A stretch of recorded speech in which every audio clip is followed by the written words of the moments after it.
Hello, readers. I'm Scott Douglas, the master of relatable writing.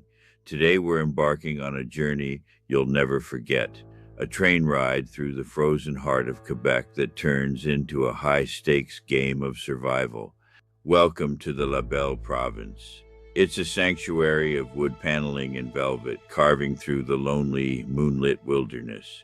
But inside this capsule of luxury, a dark story is about to unfold. Chapter 1: Ice Dreams and Digital Gold. 10 ambitious Silicon Valley entrepreneurs board the train, their minds filled with dreams of $1 billion IPO and global fame. Chapter 2: Cosmetics, Crystals, and Corporate Hierarchy. As the champagne flows, the social mask begins to slip. We see the ruthless pecking order that governs this elite circle. Chapter 3: The Speech Notes Explosion. Roger's legendary temper flares over a simple mistake, shattering the fragile peace and setting a dangerous tone for the night ahead. Chapter 4: Sharks versus Guppies. The predator-prey dynamic shifts. In this rolling tank, it becomes terrifyingly clear that some are far more dangerous than others. Chapter 5: The 4D Dream Revolution. The team discusses their groundbreaking app. They believe they're opening digital doors to the angelic realm, but the reality is much darker. Chapters 6 and 7: French Stockings and Philosophical Wine. Secrets are whispered behind closed doors. Seduction and manipulation become the primary tools of engagement. Chapter 8: Discovery and Performance. The nightmare begins in earnest. The first body is discovered. Stephen is found cold and lifeless on the cabin floor. Chapter 9: Champagne and Suspicions. Paranoia spreads faster than the winter chill. Was it an accident, or has a killer already started to thin the herd?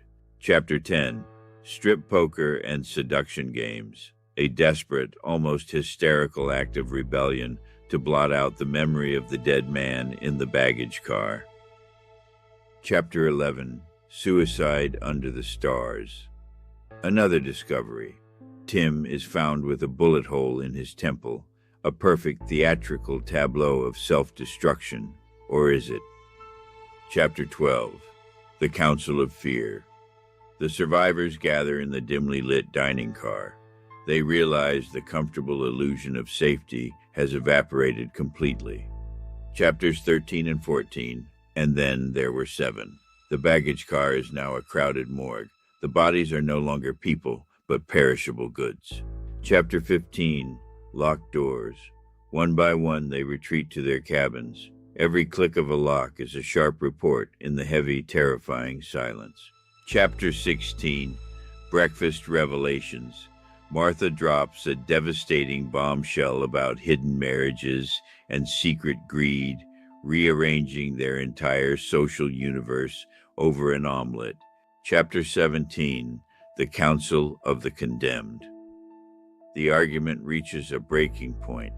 Every person in this car is now a potential suspect and a potential victim.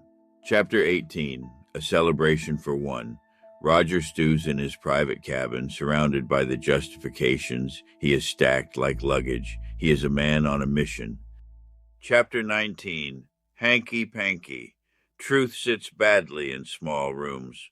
Roger makes a confession to Scott that changes everything between them. Chapter 20: Hanging Under the Moon. Another discovery in the Sky Dome car.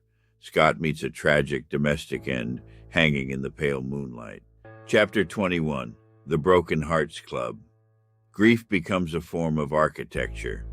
The remaining survivors face each other with doubt and faint superstition. Chapter 22: The Waiter's Final Service. Svetlana discovers the truth behind the carnage. The service on this train has become lethal. Chapter 23: Kitchen Combat. A brutal brawl erupts in the kitchen. Steel talks to steel as the shadows lengthen and the blood flows.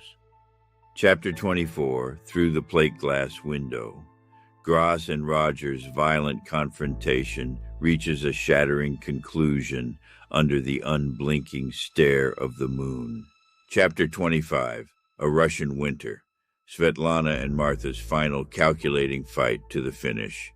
One is the hands, the other is the mind. Only one survives. Chapter 26. The Dumb Blonde's Masterstroke. Josie reveals her chilling, perfect revenge. You people and your eyesight. So gullible. Curtain down. Ta-da.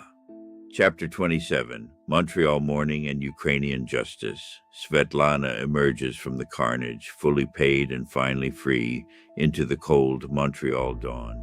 10 driven entrepreneurs. 1 icy train ride. 10 Little Guppies is the ultimate thriller for your reading list. It's Agatha Christie with teeth. Visit authorscottdouglas.com today to get your copy and join the mystery. Don't wait until the next train leaves the station. Cool. Grab your copy and see who actually survives the night. See you in the pages.